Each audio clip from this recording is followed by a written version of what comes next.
Welcome to A State of Mind. This is Julian Royce.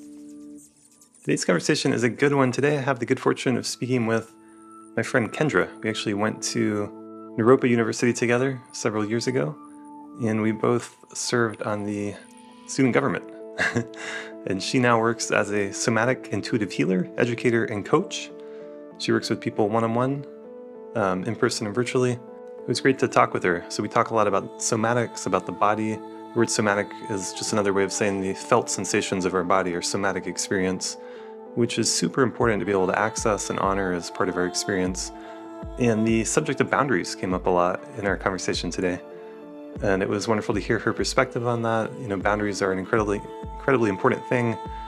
And obviously psychology, therapy has a lot to say about boundaries, but so does the great wisdom traditions like Buddhism. So I share a little bit of insight around that. And one way we could look at it is the interplay between the relative world, in which boundaries are real and are important, and the so-called ultimate level of reality, which transcends such boundaries. But as the philosopher Ken Wilber is so fond of saying over and over again, it's always transcend and include. And so to have a real mature realization of the true nature of reality, we need to include and honor boundaries on the relative level, on the different levels, many different levels in which they occur, in which they're important. And so I actually remember, I think I was 17 or 18, and I found this book called The Taboo of Knowing Who You Are, something like that, The Taboo of Knowing Who You Really Are, by Alan Watts. And Alan Watts has become so kind of well-known and famous, like he's kind of continued to be popular, is what I'm saying. You'll often hear his voice in, as part of an electronic music song, or his YouTube videos are really popular. Because when he died, he made all of his teachings and lectures public, in free public domain.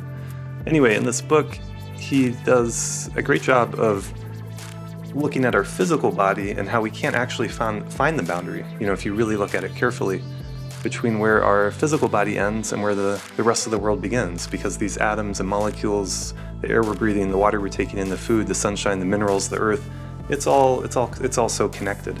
And so at a finer level of analysis, these distinctions between boundaries that in the relative world are so important, start to break down. And that kind of analysis can be an insight into the more ultimate level of reality, where everything is connected. And so it's important I believe it's going to be so healing and important to have insights like that, but then to also honor the relative reality. So for example, don't have a realization like that and try to, just walk out in the street and step in front of a bus that's coming towards you. For example, that's not going to work out very well. That will be the end of your physical body, even if ultimately it's all one, or we're all connected. And so in Buddhism, this integration of the relative and ultimate is the actual ultimate truth.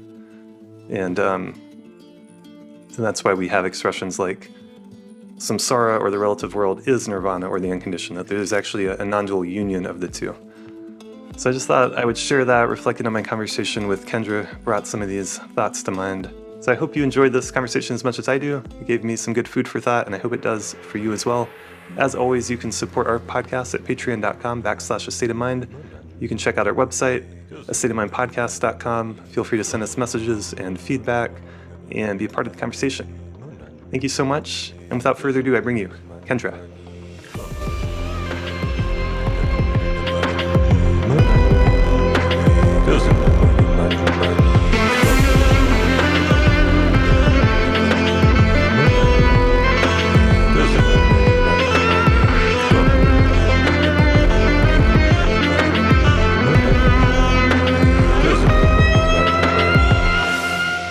So thanks so much for being on the podcast. Yeah, thank you, Julian. And how would you describe what it is you're doing now in the world in terms of your work? You're using words like coach and healer and even teacher. So I think right now where I'm aligning in my work is definitely along the coach route. I'm kind of shifting away from psychotherapists. I have this training, same as you, that background, but recently I've been shifting away to that and more towards coach, still feeling into that, to be honest. Educator for sure, and supporter or co-healer also. Yeah, the language can be tricky. I've noticed that with the number of colleagues or friends I have, or people engaged in the space of healing or coaching, or like how do you describe what, it can be tricky. So Definitely. yeah. Definitely. And I think it's going to change in time. Like you might change how you identify within the next few years, or you might call a different part of yourself in or go, oh, I'm done with that for now. But I think that's where I'm orienting now, and that feels good. Nice. Great. And you have a somatic orientation to working with people, I right? do. Speak to Thanks that. for bringing that in. So I went to Naropa University, as we both did, and I studied in the Somatic graduate program. And I went out and did clinical work for a period of time and then shifted into coaching. And all of my work is around somatics, like body based. Like, where does healing start? It begins and ends in the body. Mm, So, and everybody has a body. So, mm. let's bring the body into that healing process. Yeah, totally. It's amazing how that word somatic is interesting, right? But just that getting in touch with their body. Part of how I've come to understand this is that our culture in general is pretty disconnected from the body, right? Where a lot of people, most of us, myself included, it's like we feel like we're living in our head, like looking out the world behind our eyes, Mm-hmm. and that somehow we're disconnected, or people aren't consciously thinking they're disembodied, but practically speaking, a lot of people are. Yeah. They're like living Yeah. in their thoughts and their minds and in this kind of narrow band of their mental band. And so, like, I think part of what emphasizing the body does is just because the conceptual mind is already so developed, it will automatically start bringing more holism, more of a holistic thing, more of a holistic approach to people, because it's correcting an imbalance.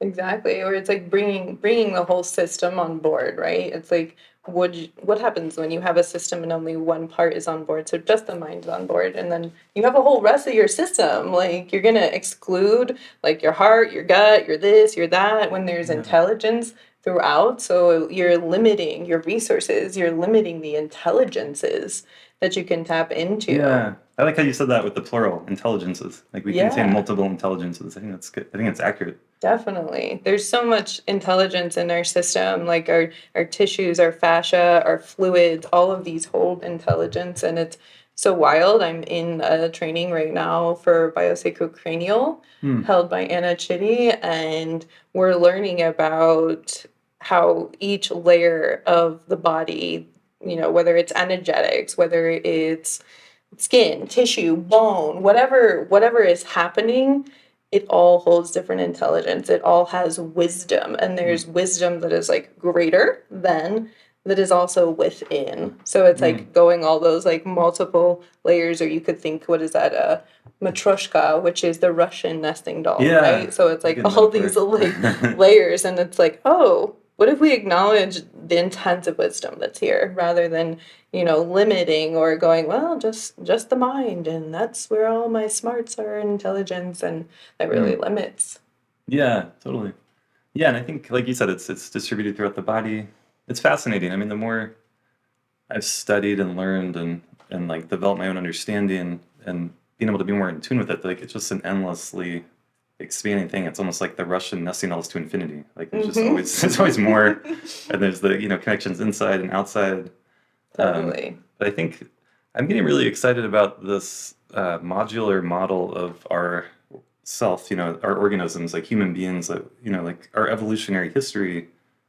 We different systems evolved, and they evolved. Of course, they evolved together, but they're distinct and they're different. And so, you mentioned like your gut. Like if you develop a habit of eating McDonald's, like that part of you is going to be craving that Yeah. until that addiction or that habit can shift or change. And so then your mind can be in conflict, with like what's actually like a physiological thing happening in your body. But we just have these different like modules, like impulses, like parts of ourselves is another way to put it. Like a part of ourself that maybe wants to eat a ton of food, and a part of ourself that wants to be in great shape, and a part of ourself that wants to, they want different things, and to like recognize that and be able to start to integrate them as part of the work I'm doing with myself and with clients now. That feels really inspiring to me. So can you tell me more about like that integration? You're like, I'm integrating these pieces. So what have you been showing up with your clients, or like some aspects of yourself that you would be willing to share? Yeah, it's a huge subject, so it can look a lot of different ways, but one way is just starting to notice different contexts that you're in and the different selves, so to speak. Like how you show up more or less like as a different kind of self in different contexts. And so the self you are when you show up to work, hopefully, is different than when you're hanging out with your friends, socializing, or when you're with your family, or when you're with your lover, or when you're raising your child. Like we actually need all those to be distinct, kind of different selves. I'm kind of using that. You can define the words differently, but at least different parts of ourselves are sub-personalities. And so you can start to like notice them and name them and then be more conscious of them and actually like call them into being, so to speak. Like, okay, I've got to be with my kid now. Like, let's bring that part online. Okay, I get to be with my friends now. Like, let's let the work stuff go. Let's let the, I don't have to worry about the time, for example, or all the to-do list, you know, to be able to put that to the side.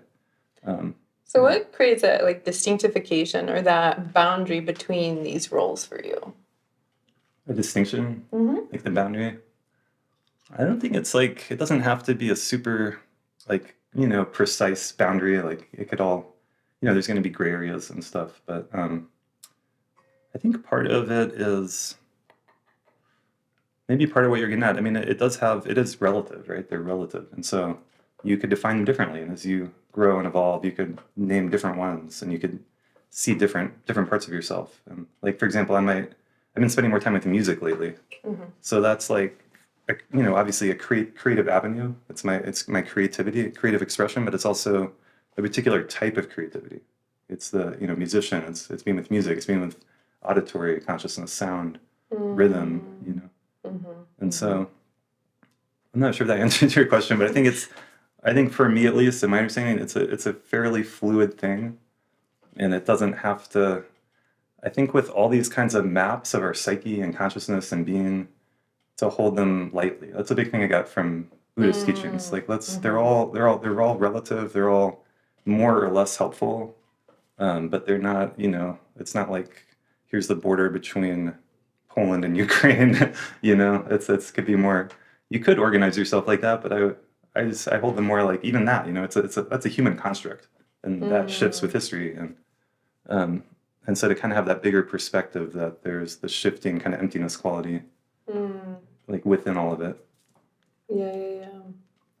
Yeah, I get curious about that because like in our field, like in healing professions, like having the boundary between myself and other and that clarity of like role and like how that shows up and what that means. Do you know the root of the word boundary?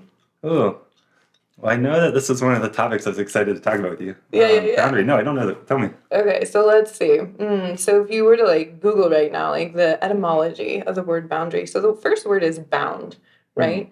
So it's like this concept of being bound. And another word that comes up if you were to Google it is boundary stone. It's such a really cool ancient concept where it was like, this is a stone that would mark, and it would be a marker, and it would go mark between your land and my land, or this like geographic place and this geographic place. Yeah. And give that definition between here is you and here is me. And then the ARY is actually meaning in connection with. So Nice. it's I'm in connection or this intimate relationship. So if you think of the word as boundary as this, and here is my limitation, and I am in connection with that, and you're like, oh, that really changes the concept of like, I'm actually in active connection with my boundaries or relationship of like, here's the space between you and me, and then there's you, and then maybe sometimes there's this third space that gets created between the two of us or between groups.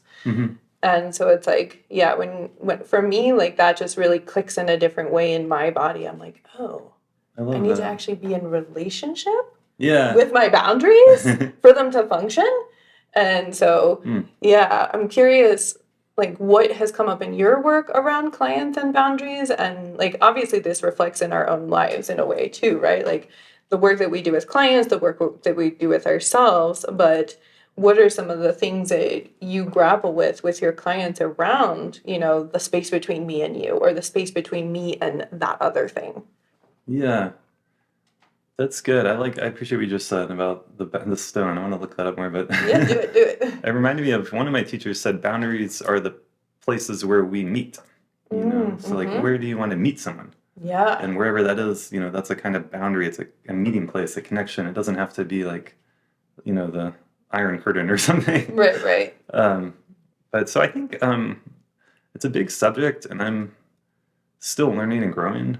But I can say that. So on the one hand, I see some spiritual groups and communities and teachings, that are emphasizing more the ultimate reality. Because in the perspectives I hold, like ultimately, like boundaries, like I said, are kind of illusory and they're relative and they're shifting.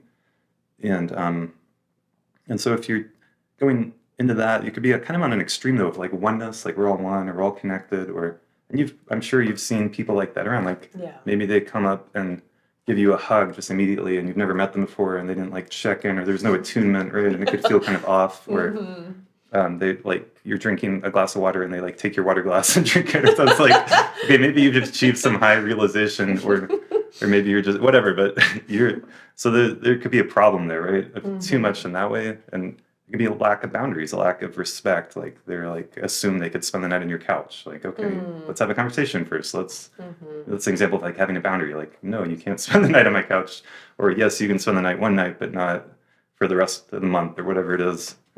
But so on the other end of another extreme I've seen with some people is like they probably because they have like relational wounding, right? They're often in a relationship where their boundaries weren't respected, or it became very codependent, or they were very like unclear about what was my stuff and what was my partner's stuff.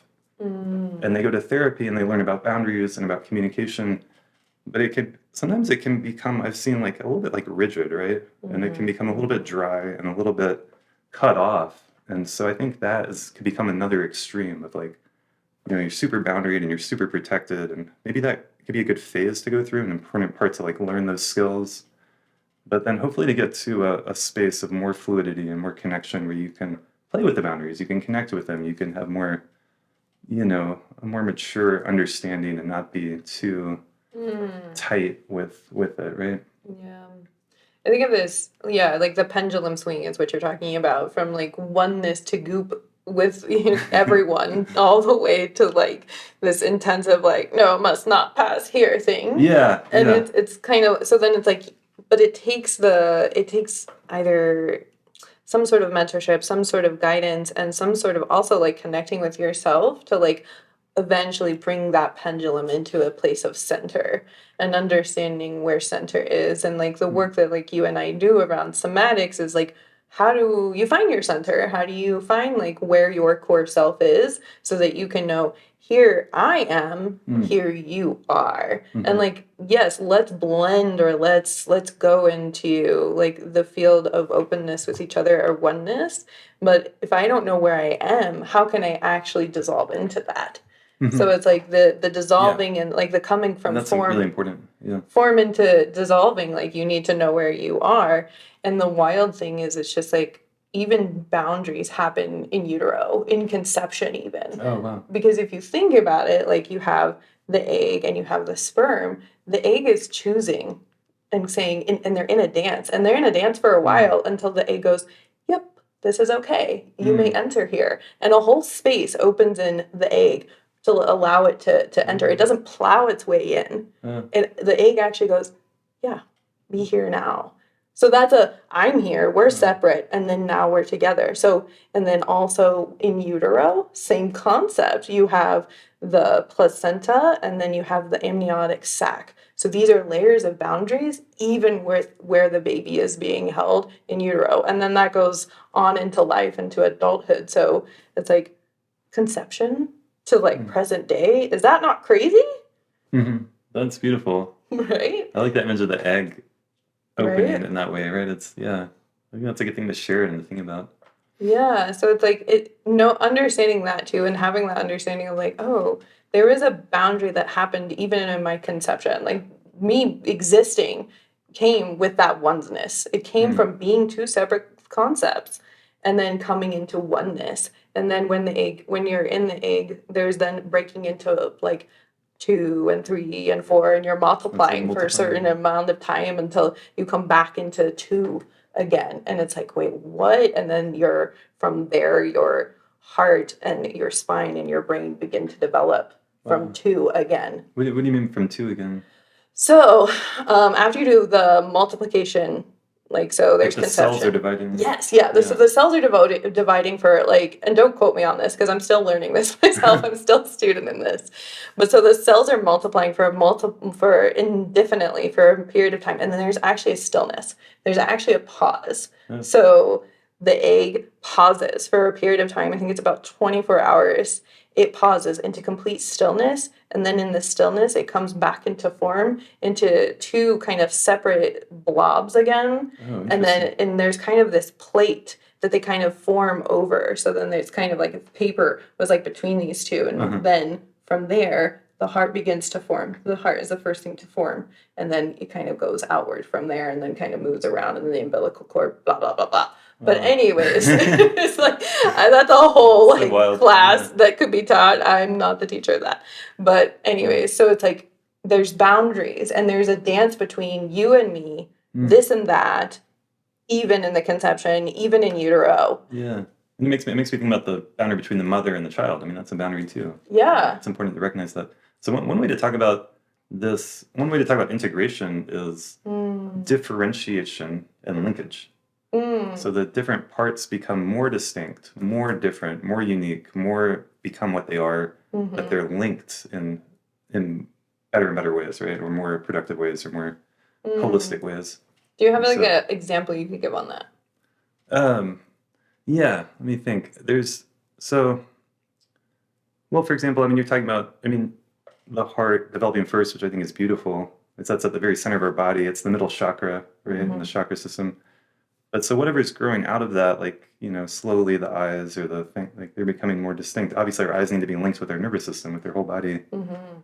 But in terms of psychology, what would be an example of that? Like, I don't know, maybe, there's so many examples, but like as a little baby is growing up, it's differentiating me and other people. It differentiates like mom and dad from people who are not mom and dad, right? And so that's just an example of that like process of like differentiation. Yeah. And then like linking them to like an understanding of the bigger world. Yeah.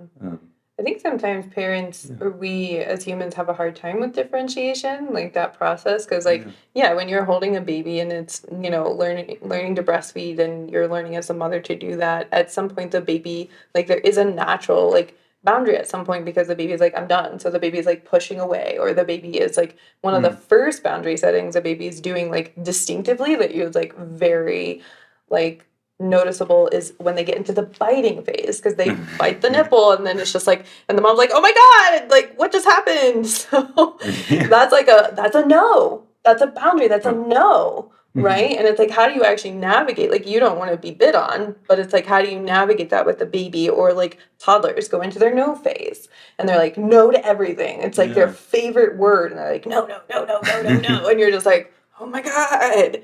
But that's really important for them to be able to differentiate and say no. That's a big part of boundaries, of course, right? Yeah, saying no. Yep. Yeah. Yeah. So then, and also, it's like if we're like looking at this through the somatic lens, boundaries.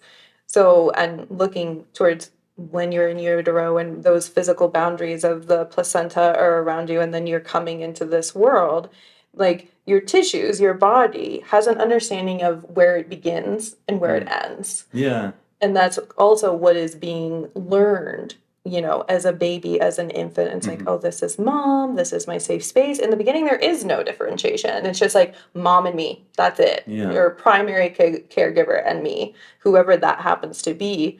And then eventually that like space in between of like, oh, this is you and this is me.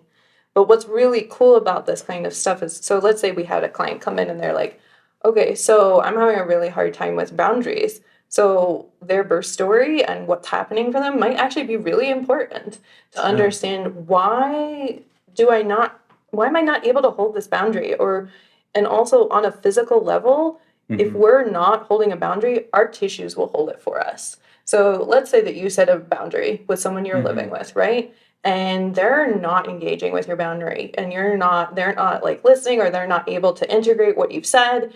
So then like part of your body, wherever your normal holding patterns are in your system, are going to start holding a tensile tightness to them, meaning so the tissue is going to just hold a tightness, a tension. Yeah. So it's just like that part of you. And then when you see that person again, that little glimmer, you'll feel a little tightness there. Or if you think about it, the tightness will be there. So because the boundary isn't being held externally, your body's holding it for you. Yeah. And the wild thing is, so then you get to be like, you grow up, you get older, and then you have all these different strains and tensions held in your body.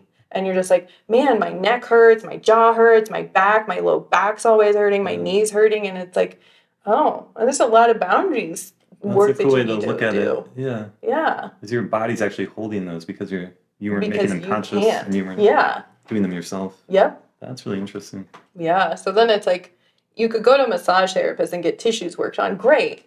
And then people are like, well, why does that pain come back? This is not like the end all be all. There's other reasons for this, but more often than not, it's a boundary break. Or it's like, I don't know if you remember that module, the sensorimotor module. Was it like 2 or 3 that we were both in? And then we were doing work around car crashes. Do you remember that? Oh, yeah. Yeah. And so there was like this whole like holding pattern on the side of their body. So their body was actually holding the impact for them. So let's say if you were in a situation where either it was a semi-natural cause, like a car accident, or you fell down, or like an unnatural cause, like some sort of abuse, like you were hit there, your body's also either not going to hold a boundary anymore. So then that's why people like say they trip and fall more often than not. And it's like, oh, why is this happening? Or why is this weird, always something on this side? And it's like, because you need to do a repair there. There's a trauma being held in the tissue. That's fascinating. Yeah. There's been some amazing, I think we saw some amazing videos in that. We did a training together for sensorimotor psychotherapy, working, like helping trauma heal through the body and through mindfulness. And Yep. There's some amazing videos of people when they access that in their body it like reenacts that, right? That response. Yep. It goes through the whole sequence. Like what would their body have naturally wanted to do to respond to whatever the like experience was. So it was like, oh, did I need to like do this because something was about to happen? Like I might have been about to get hit, or by like glass coming through the windshield. So it's like, oh, this, but they didn't because something else happened. So then their arm is down here. Like maybe they had a seatbelt that blocked the movement. Yeah. So then this part of their body never got to actually sequence the this. So then they might actually have a tension that's holding here in their neck. So their neck on the right side is always hurting. And then they're just like, oh, what is this? I keep going back. And then like there's this weird like constraint in my shoulder. And it's like with the support of someone who has these skills, the somatic skills to go through it, then they can actually go through that whole arc of the sequence and their body can like go through it and then release it. And so it's like, and it feels so good after. Yeah, there's relief. The process just moves out of you. Yep. So maybe another way to say what you're talking about would be that times in your life where you actually wanted to say no, but didn't, and then there's like a charge being held in your body, or a tension, or stress, right? Is that? Yep. Yeah. No, you said it perfectly. Yeah. So your body is going to hold that for you until you're able to actually sequence it through. And it's not. Sometimes it's just simply because it's not necessarily that the person didn't want to. It might not have been a safe enough environment to say no. Like the odds might have been stacked against them per se. And then the issue though is like, say we get into like adulthood and we don't know how to engage with our boundaries. We're stuck in that old place. We're stuck in the place of being the toddler who didn't have the freedom to say their no or the safety to say their no. Yeah. So then we're adults and we don't know how to say no. Right. And a lot of my clients come in and they're like, I don't know how to set boundaries, or something doesn't seem to be clicking, or it causes so much anxiety to even begin to do that because it's just like when they were younger, there's no way they could have said no to something or communicated they wanted something differently. Yeah, and that insight of like that when you were younger, you didn't actually have the skills to even really have that choice in a meaningful sense to say no is important. Yeah. Yeah. And the safety piece is huge. And the safety piece too. Yeah. Yeah. So that's why it's like when people come and work in sessions with me or with you, then there's the like, oh, safety. I can start to play around with safety to say no, or I can feel into that, uncomfortability of, wait, what do I even want? Or what is this like like someone asked me to do something, I feel this tightness in my chest, and then it's like, yes, but was that a true yes, no? Right? It's like you can feel the real yes, you can feel the real no, and then it's like, okay, no.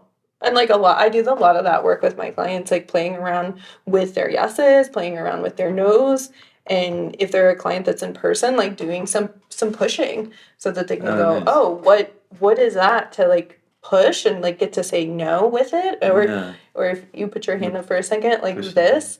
Also, it's like I can either push into you and you can know like where I am, or you can know where I am, or you can go, oh, is Kendra respecting my boundary right now? She's not pushing into my space. I'm actually like, protecting it. Just holding it. Yeah.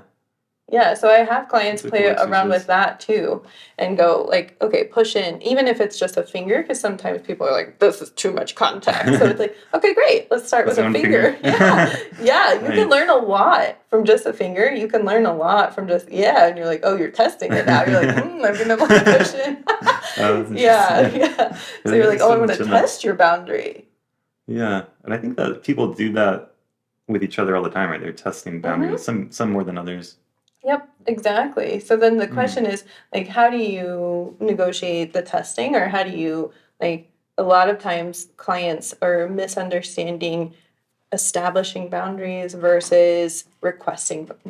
They're making a request versus like, oh, this is the line in the sand for me. And if you're passing this is kind of going to be the next step of what happens. I'm going to have to either reestablish, or the boundary actually might extend a bit further, or I might disengage from relationship with you. Oh, it should be a more extreme response, but it's totally on the table, right? It's important to have that as a choice and to know that it's okay. Yeah. I guess where it can get messy is, one place it can get messy, of course, is just, we're emotional creatures, right? And so saying no could cause emotions to the other person or for yourself, like you're saying. So that's part of why it can be so tricky. Yeah. And it's like, I don't think there's like a super, easy answer to this stuff. I think it's like a lifelong process of learning and attunement, hopefully. I think sometimes when there's the pressure of time to like decide something or to communicate something or figure something out, that can make it a lot more challenging. Especially for some people who are more like myself. I put myself in this category, like more slow processing with stuff like this. Like maybe feel a need to take some time to like process, think about something, feel into it. You might have a time boundary. Yeah. Like for you to process, you're like, actually, I need this amount of time to sit with it. So that's a time boundary. Before it feels clear, before I really know. Yeah, that's true. And you can ask for that, but there's a lot of situations, I think, where that doesn't feel like a natural thing to ask for. Well, that might be you leaning into like some discomfort. And like, I think there's something you said that I want to just like respond to, or like be in relationship with for a moment, was just to like the discomfort of like when we set our boundaries, and like, what if you have emotions, and what if I have emotions, and what happens with our emotions? And it's like, the first thing is like, can we orient to ourselves and like can I hold myself and be okay and know that, you know what, you're going to have emotions. You're going to have your experience of like, however you feel towards whatever someone else says to you. And it's like, can we both hold ourselves rather than caretake the other first? And is it comfortable? Hell fucking no. It's so uncomfortable.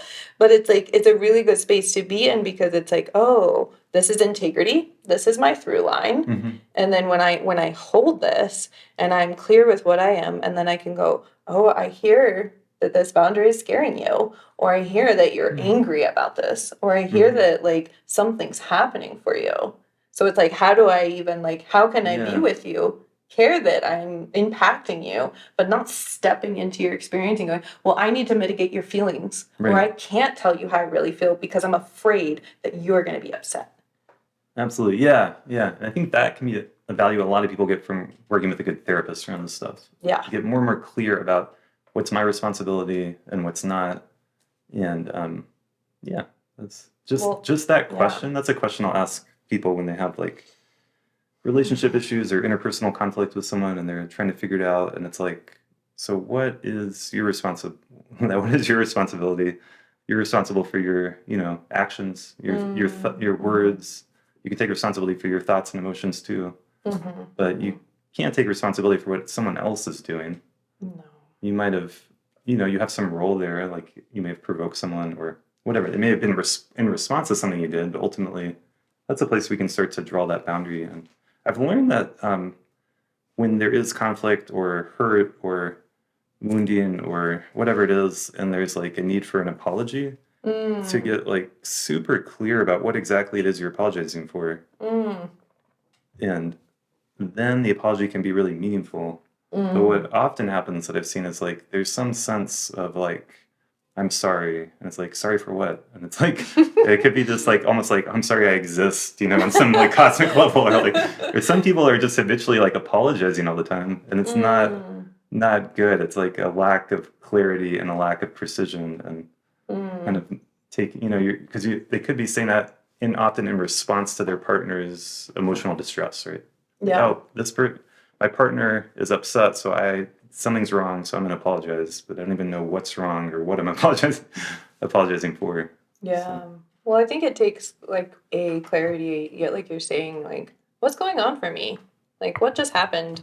And it's like if you use that NVC language and you're like, oh, I noticed that blah, blah, blah, blah just happened. And then I felt like blah, blah, blah because of that, right?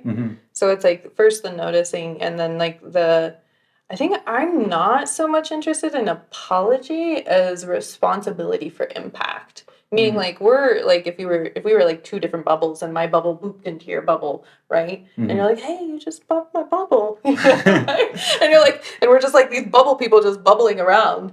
And then it's just like, can I see that I just had impact on you? Yeah. Can I recognize the impact that just booped into your space or booped into something for you that just didn't sit? And can I go, oh, I made an impact. What was that? What was that impact right there? Oh, was that an emotional impact? Was that a mental impact? Was that a time impact? Like, what was the impact that I had on you? And when we can start getting close to the impacts that we have, we're always going to have an impact on others and the world around us. Sometimes it's good, sometimes it's ooey gooey, because like if I gave you something, you'd be like, yeah, good impact. Right. Yeah. Versus like challenging impact, she crossed my boundary, and then so it's like that clarity of like, oh, where am I? Where are you? And what just happened that just didn't feel good for you for whatever reason. So I'm more interested in like the other experiencing, oh, what was my impact? Oh, where do I stand? And then how can I make repair? Do I actually feel available for repair? Yeah. That's a good thing to name too, that kind of rupture or impact and then repair in that healthy, like if that's done in a good way, that strengthens the relationship a lot and builds trust versus like always trying to be super safe or super polite or whatever it is. Like to actually have impact and like check it out. It's part of like maybe that testing. But in any relationship, significant, intimate relationship, there's going to be that kind of rupture and repair or triggering some wound or something didn't feel right. And that to see that, not to see that as like necessarily bad or wrong or a terrible problem, but like, okay, that's part of what being in a relationship means. Right. How do we navigate that? You can actually do it in a way where you feel closer and build more trust. And it's the other thing that's important is getting clear on the internal experience for you, right? Like that's the somatic lens again of like, oh, when that happened, I felt like this sensation in my belly or I felt my jaw tightening and like under like tracking and being able to notice those sensations so you can go, oh, I feel anger, or oh, even under the anger is now grief because I'm sad that you didn't get me. Like, dang, right? Like can I be clear with what's happening in my process so that I can communicate it? And when I am clear with the impact for me, then I can also navigate the world with more clarity rather than just booping into you, being booped by you. Like, do we really want to boop into each other all the time? Like, no, that's not fun. I mean, if we were playing, like little kids play, but like, and like going back to children for a second, like, I think we were raised, our current society is raised as a whole generation or multi-generations of people pleasers.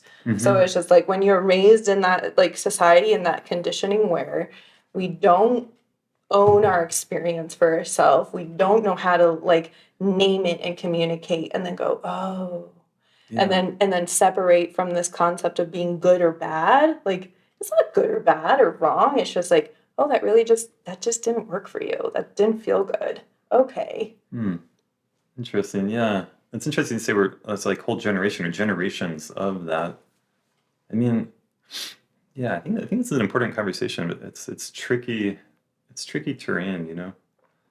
I think so. If we could develop the presence and maturity to acknowledge our experience, our sensations, our emotions, to be able to communicate them without attacking or blaming something, and then, that would go a long way. Yeah. Yeah. But I think with a lot of this stuff, like, of course, being like a perpetual people pleaser is not good. It's not probably going to lead to good results for someone or even for the people around them, right? Because you're not really being authentic, and it's not going to help you have like more genuine, intimate connections and your boundaries and all that. But it's also like, I think it's good to like look at where it's coming from, and there's often good intention, and so like, not wanting to upset people, not wanting to cause a huge ruckus, or the conversation gets really tricky because there's some people that are really good at actually using their emotions, and it can be very manipulative. Like, I'm gonna not say this thing to this person because I know as soon as they do, they're gonna explode. And that's this huge manipulation. It's a huge emotional manipulation, but it's tough to deal with. Just in the same way, like, I'm not gonna say anything to that guy because he might punch me in the face. Like, that's obviously wrong. But you can kind of do that. Some people do that emotionally. Yeah. And so those people, it's hard. That's hard, right? You either just get them out of your life, or you go through that explosion and try to, and hopefully it's actually a helpful process. But yeah. Yeah, that's a challenge. That dynamic where it's like you're attempting to express a boundary, and the person that you're trying to express it to has a tendency to explode or be quickly upper activated. Like, they're like, and it's like they're out the door, like they're large, and it's just like, oh Lord. Maybe to make it more, it could be an explosion, like, or that explosion could take the form of them breaking down in tears. Oh, true, like true. Like Yeah. There's so many ways it can show up. It can be the or the or or it can be just like almost like stonewalling, like that complete silence, where it's like, nope, I'm not even going to engage with you. I'm not even going to acknowledge that something just happened. So that's a tough one. So it's the bandwidth to engage with emotions, and it's like, are we willing to engage with the discomfort of our experience as humans? And it's like you're saying, like, there's these pendulum swings. So there's the people pleaser here, that it's really uncomfortable, and there's probably not much safety to say one's boundaries. And then there's the person over here that's just so rigid and so intense with their boundaries that you feel like you're walking around on eggshells, or you feel like you can't engage with them, or you're just like, what is this? And like the other piece you said that kind of links or comes in the middle is like, it's the relationship, or it's this connection place. Like, what is boundaries? It's the connection between you and me.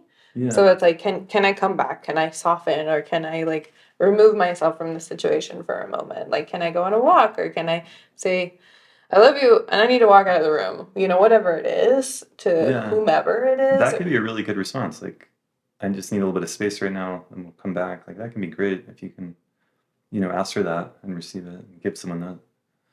Yeah. And you could do all this, theoretically, you could do all this while staying in connection, right? Yeah. You could take space, you could have a disagreement, you could have all this stuff happen and stay in connection. I think talent. To be honest, it takes time, it takes energy. And so we have, we're limited creatures. And so we have to choose who we want to invest that in our lives. Who do we want to build these friendships and these connections with? And I think making that part more and more conscious is super empowering. And the reality is, our world is filled with people with all kinds of wounding and emotional issues and trauma and difficulties. And we're not going to actually be able to help them no one would have the time and energy to try to heal all of that through. But I guess what I'm trying to say is, I think that actually sometimes setting a clear boundary of like, no, I'm not going to have you in your life. ultimately would be the best thing for everyone in the situation, including the person that's being said to, even if it is difficult. It could be an opportunity for them to see what's going on, to see their responsibility to heal. But what often happens is that just contributes to their trauma. They're like, I love this group of people and I got kicked out and now I'm even more traumatized. And every time I make friends, that happens. And so these traumas perpetuate themselves. And these cycles are hard, but can be very hard to, it can be hard to heal and to stop, but it really requires, at some point, that person has to take responsibility for themselves and start doing things to heal themselves. And if a human being is not there, then it's going to be, I don't think anything or anyone can really help them. Right? Yeah, I think the idea of support or resources comes yeah. in for me. Like, obviously, the person would need to have some willingness or curiosity, even will take you very far, right? Like, am I curious about why there's always this friction or intensive challenge, or I'm not able to be a part of this relationship or this community? Like, why does it seem like there's always these disruptions in my life? Like, can I be curious about that? And then I think about like the concept of resources, like Yeah. trained folks who work with this, whether it's somatics or, you know, trauma specialists or even psychedelic integration processes. Like, what are the containers that can actually start to soothe these deeper traumas, these deeper wounds? Because it's like, if someone's having that struggle, something else is going on. This is the outward manifestation, and what is the root? And like, can like, I work with the concept of kindness with my clients a lot. Like, can I bring kindness into the room? Because right now, even trying to like pay attention to this intensity or this wound or even this like gritty shadow of my own feels like gross. It's like, can kindness just be here in the room with us? That's awesome. Yeah, and you could just be with it and be kind with it and be curious about it. Yeah. And it's just bringing, like, normally people start to notice, like, softening, like, oh, there's a little bit of softening, or that, like, porcupine experience about whatever is happening for them starts to go, ooh, like the quills start to go down a little. And it's like, huh. Like, because more often than not, we're judging ourselves. More often than not, there's an inner critic or there's something going on internally for us that's just like so nasty, so gross. So it's just like, can be so gnarly, right? Yeah. And so some of the emotional reactivity could actually be coming from that, from your own inner critic and all that. And so Yep, exactly. Yeah. It's tough when something happens externally that like seems to like validate that gnarly inner critic, super, negative dialogue that so many of us struggle with. And then it's like, oh yeah, like that was right. And now this is the evidence that was right. And you've got to somehow like plant your flag. Sometimes I talk about that. Yeah. Plant your stake in the ground of like, that's fucking not true. Like the truth is that I'm in a healing process. The truth is that there's goodness inside me. The truth is something way bigger than that. And so like just really not believe. That can be one way to like get into that and start to pull that inner negativity out and transform it. It's to take away the belief, right? Yep. Like if you're hearing some thought or some sound or voice or words and you don't believe it at all, it doesn't affect you at all. Right. But it's hitting something in you that believes it. Yeah. Well, it's also like back to the concept for a moment of like support or resource. And then you were talking about being kind of ousted by your community or continually being like pushed out of relationships. And I think of like, oh, is there the space for me to exist here? Is there that kindness, or can my community be a part of that anchor for me, or reflect, like, I think you learned this at school too, like basic goodness. Yeah. Like, can that basic goodness be reflected at me? Like, can some part of my being be like reflected back that is of beauty and of goodness? Like, so that anchor, when we lose our own anchor to ourselves, can that anchor and reflection come back of like, hey, like, here's your soul, here's you at the core. This is noise. You're in the noise, and like, I see you, and I care about your wholeness. I care about your health, and that's the wild thing. Is it's just like people's nervous systems, their bodies. This is just like a human trait that we're always going to be orienting towards health or wholeness. But what's going to happen in the meantime is kind of the noise, or like the healing process just gets so messy and loud and all this shit around us, and it's just like, Yes, and that's your body trying to orient to health, to wholeness. So it's like, Yeah. how does someone, or nature even, nature can reflect your wholeness back to you. Can you have a therapist, a guide, an educator who can go, hey, underneath all this noise and this trauma and this intensity of your life, I can like see through and hold that core with you until you're able to come back to it yourself. Yeah. Yeah, that was well said. Yeah, I love that. I mean, obviously, basic goodness in Buddhism, it's called Buddha nature, right? That's really what basic goodness is talking It's about. Buddha nature, yeah. Buddha nature, or all the words, I think Christ consciousness. Some people talk about, or the divinity within. It's obviously a huge part of Indian spirituality in general. Yeah. But I think it's within all the spiritual traditions in one form or another. This idea that we're connected with our creator, or with the universe, or with this source, holistic, something bigger. Yeah, something bigger. It can be, I'm just thinking about if you can, again, like plant your flag of understanding there and really trust in that, like that can be the avenue towards the healing process and towards empowering yourself. And you can notice, like, I was working with one client. I'm going to give an example to make this a little more concrete. Yeah, please do. There's, like he's a guy, it doesn't really matter, but maybe in his like 30s, and he's single, and he's wanting a romantic partnership.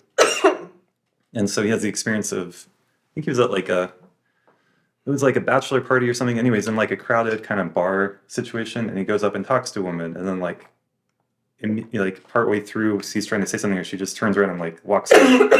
And it's like that triggers all this negativity in himself of like, oh, I'm alone, I want someone, but no one wants me, all these like negative thoughts.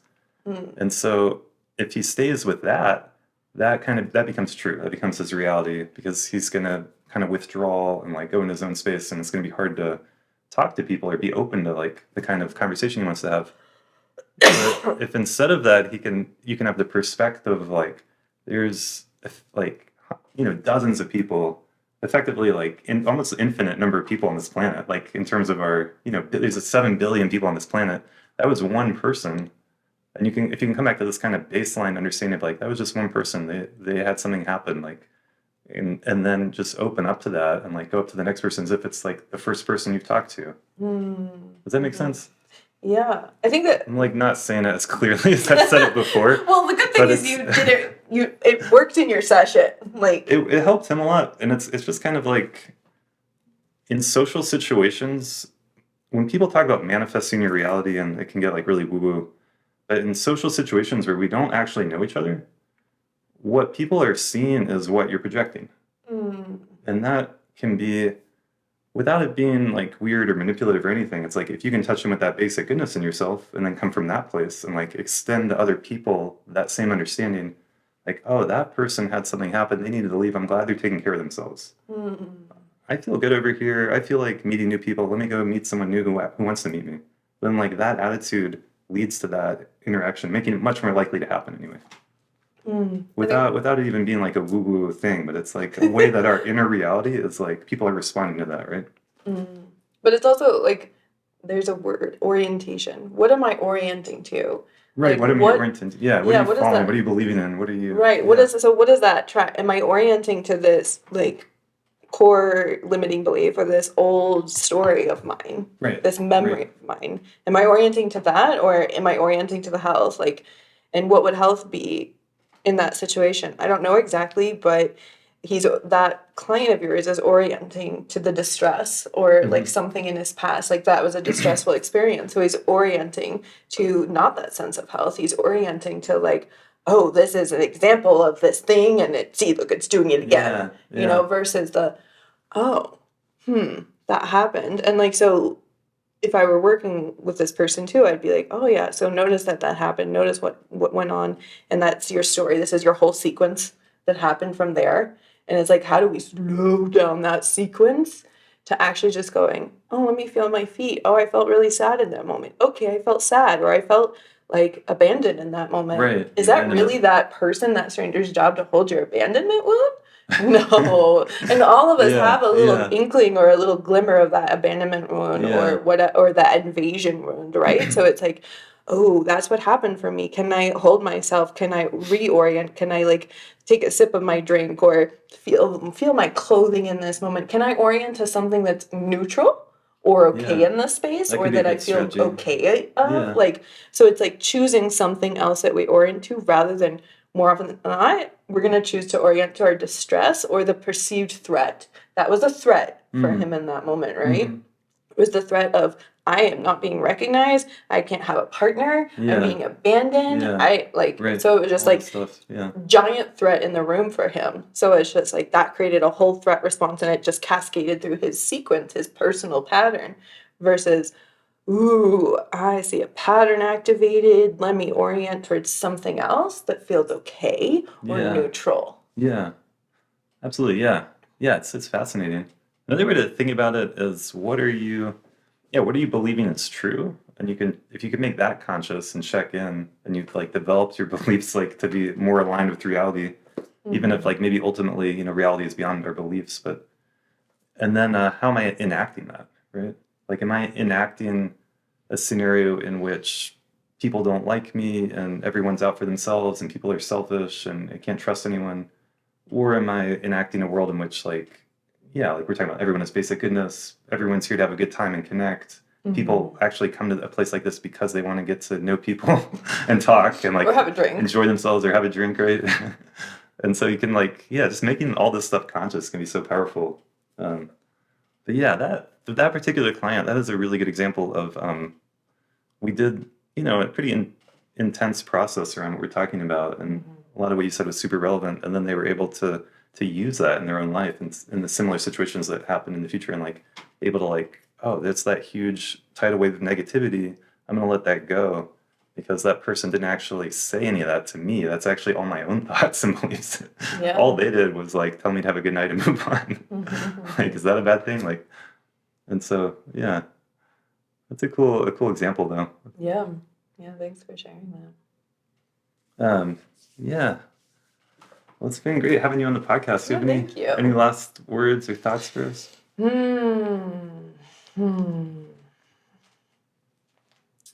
Let's see if there's any like final pieces. I think that it's just like there's so much like wisdom, and like I said, like the intelligences piece to like navigate life in general. Like it's all here.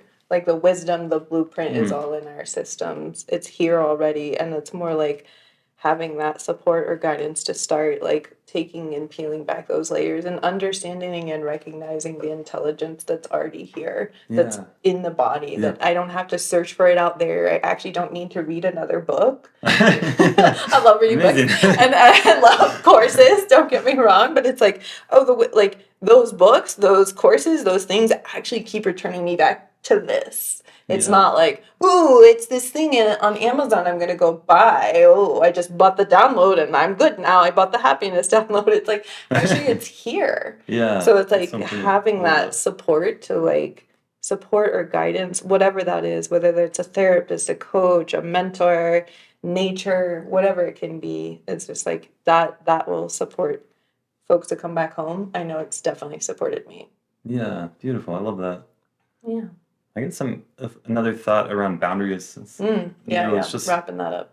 Just that, like what you just said, like the wisdom is within us, and we don't always need another course or another book. But also, like, I don't think the things that we're talking about are something that you like, someone's going to study really hard and 100% master for the rest of their life. It's like there's not, to like hold that concept of holding it lightly, right? That this is something we can learn, we can practice, we can integrate, and then we can play with. And there's always going to be more to learn. It's never going to be perfect. And like, if we can, I think, because some people are actually really hard on themselves, like, oh, I suck at boundaries. It's like that's just another negative belief that's actually, it's like we all kind of suck at boundaries. We're humans. Like, that's why we're here. I think, it's all a learning. Like we're not, what is that? Like we're not human beings, or we're human beings, not human doings, right? And it's just like, oh, so it's just going to be a learning from the beginning of conception until we transition out of this lifetime. So you might as well like kind of settle in and enjoy the ride and play. Play is huge. Getting a place to play is so good. And you're like, oh, like you did. You're like, I'm gonna test this. And that was play. And then you pushed me back, and my finger collapsed. That was interesting.